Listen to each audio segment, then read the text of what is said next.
మధుసూదన్ గారు గోశాల మధుసూదన్ గారు త్వరగా స్టేజ్ పైకి రావాల్సిందిగా కోరుతున్నాం.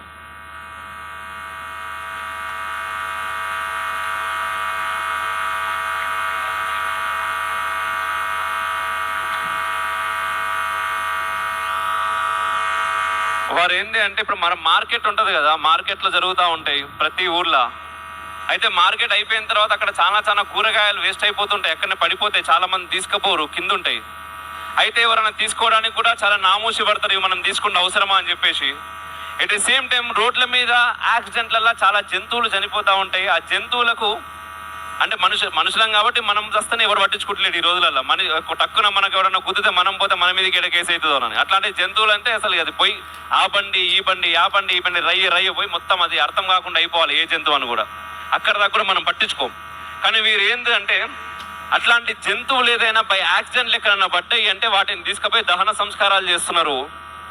రెండవది, ప్రతి మార్కెట్లలో ఎక్కడైతే మిగిలిపోయినటువంటి పదార్థాలు ఉంటాయి, మిగిలిపోయినటువంటి ఈ యొక్క కూరగాయలు ఉంటాయి, వాటిని తీసుకెళ్ళి ఎక్కడ ఆవులు కనబడితే, ఎక్కడ గోమాతలు కనబడితే వాటికి అవి ఇచ్చే స్థాయిలో కృషి చేస్తున్నారు. ఆయన చాలా పెద్ద గోశాలను కూడా వారు రన్ చేస్తూ ఉన్నారు సిద్దిపేటలో.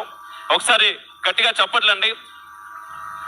అది అంటే మనం ఇప్పుడు చెప్తున్నప్పుడు మీకు చిన్న పనిలా అనిపిస్తుందేమో, కానీ అలా ఒక్క జంతువు దహన సంస్కారం చేసి మనం చూడగలుగుతామా అని ఒకసారి మనం ఆలోచించుకుంటే అది ఎంత పెద్ద పని మనకు అర్థమవుతుంది. అప్పుడు మనకు చప్పట్లు కొట్టడానికి చేతులు గట్టిగా వస్తాయి.